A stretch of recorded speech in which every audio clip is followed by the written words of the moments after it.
আজকে গ্রাম বাংলার ঐতিহ্যবাহী একটা রান্না আপনাদের সঙ্গে শেয়ার করব। এই রান্নাটা পছন্দ করে না এমন মানুষ কিন্তু খুব কমই আছে। আসসালামু আলাইকুম, বিথি রান্না বাড়িতে সবাইকে স্বাগতম। রান্নাটা করার জন্য প্রথমেই আমি একটা প্রেশার কুকার নিয়ে নিয়েছি, তাতে 1 কেজি পরিমাণ গরুর মাংস নিয়ে নিয়েছি। আর গরুর মাংস রান্না করার জন্য যে মশলাগুলো প্রয়োজন সব কিছুই আমি খুব সামান্য পরিমাণ দিয়ে দিচ্ছি। তো মশলাগুলো সবগুলো দেওয়া হয়ে গেলে আমি একটু পানি অ্যাড করে দিচ্ছি। পানিটা দেওয়ার পরে আমি প্রেশার কুকারে মাংসগুলোকে সুন্দরভাবে একটু সিদ্ধ করে নেব। আমি 3-4টা সিটি দিয়ে মাংসটাকে 80% পর্যন্ত সিদ্ধ করব। তো খুব সুন্দর করে একটু নাড়াচাড়া দিয়ে নিয়েছি। এখন ঢাকনাটা আটকে দিয়ে প্রেশার কুকারে মাংসটা সিদ্ধ করে নেব। তো এদিকে মাংসটা সিদ্ধ হতে থাকুক, আর আমি চুলাইতে একটা কড়াই দিয়ে দিয়েছি। কড়াইতে আমি 1 কাপ পরিমাণ পানি দিয়ে দিয়েছি। পানিটা যখন খুব সুন্দরভাবে ফুটে উঠবে এই পর্যায়ে আমি লবণ অ্যাড করে দিয়েছি। তো লবণটা আমার স্কিপ হয়ে গেছে। পানিটা সুন্দরভাবে ফুটে উঠলে এই পর্যায়ে আমি চাউলের গুঁড়া অ্যাড করে দিচ্ছি। তো চাউলের গুঁড়াটা অ্যাড করে দিয়ে খুব সুন্দরভাবে ফুটে উঠলে সুন্দরভাবে নাড়াচাড়া দিয়ে নামিয়ে নেব। তো নাড়াচাড়া দিয়ে আমি নামিয়ে নিয়েছি। এখন খুব সুন্দরভাবে হাত দিয়ে মেখে নেব। তো আটাটা আমার মাখা হয়ে গেছে, এদিকে আমার মাংসটাও কিন্তু সিদ্ধ হয়ে গেছে। তো আমি আপনাদের দেখিয়ে দিচ্ছি মাংসটা কী পরিমাণ সিদ্ধ হয়েছে। তো মাংসটা আমি 80% পর্যন্ত কিন্তু সিদ্ধ করে নিয়েছি, দেখতে পাচ্ছেন খুব সুন্দরভাবে মাংসটা কিন্তু সিদ্ধ হয়ে গেছে।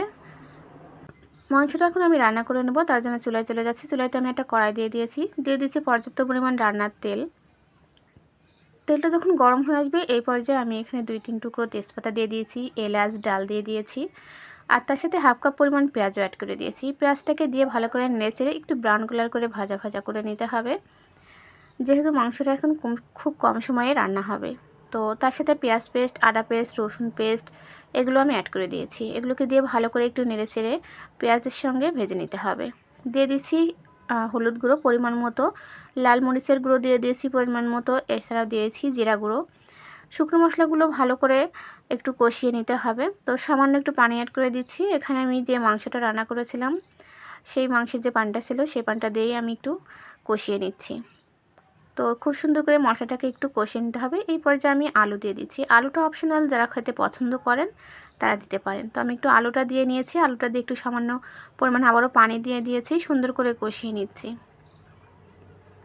আলুটা যখন সুন্দর করে কষানো হয়ে যাবে এই পর্যায়ে আমি সিদ্ধ করে রাখা মাংসগুলোকে দিয়ে দিচ্ছি। মাংসগুলোকে দিয়ে সুন্দর করে একটু নাড়াচাড়া করে দিচ্ছি। এই পর্যায়ে কিছুক্ষণের জন্য আবারও ঢেকে দিয়েছি। তো ঢাকনাটা খুলে আবার একটু ভালো করে নাড়াচাড়া করে দিচ্ছি। তো মাংসটা বেশিক্ষণ রান্না করা লাগবে না। এই পর্যায়ে মাংসটা কিন্তু আমার রান্না করা হয়ে গেছে। তো মাংসটা আমার রান্না হয়ে গেছে। এখন আমি যে আটাটা মেখে রেখেছিলাম সেটা একটু ড্রাই হয়ে গেছে, যেহেতু এখন শীতকাল উপর থেকে শুকিয়ে এসেছে। আমি আটাটাকে আবার একটু মথে নিচ্ছি। এখন সেই আটা থেকে আমি একটা একটা করে লেচি কেটে নিচ্ছি। তো লেচিটা নিয়ে নিয়েছি। এখন আমি এদিকে একটা রুটি বেলনাও নিয়ে নিয়েছি। লেচিটাকে খুব সুন্দর করে এখন গোল করে নেব, আর তার সাথে শুকনো ময়দা দিয়ে সুন্দর করে রুটি বেলে নেব। রুটিটা যে যেমন বেলতে পারেন সেই অনুযায়ী বেলে নেবেন, তবে একটু পাতলা করে বেলার চেষ্টা করতে হবে, তাহলে চাউলের আটার রুটিটা সুন্দর হয়। তো এভাবে আমি বেশ কয়েকটা রুটি বেলে নিচ্ছি, যেহেতু চাউলের আটার রুটি অনেকগুলো বেলে রাখতে সমস্যা হয় না। তো এদিকে আমার রুটিগুলো বেলা হয়ে গেছে। চুলাইতে আমি তাওয়া দিয়ে দিয়েছি, গরমও হয়ে গেছে অলরেডি, আর রুটিটা আমি সেঁকে নিচ্ছি। তো এভাবে আমার সমস্ত রুটিগুলোই কিন্তু আমি সেঁকে নিয়েছি। দেখেন আমার রুটিগুলো কিন্তু খুব ফুলকো ফুলকো হয়েছে। তো এইভাবে রুটিগুলো আমি সেঁকে নিচ্ছি।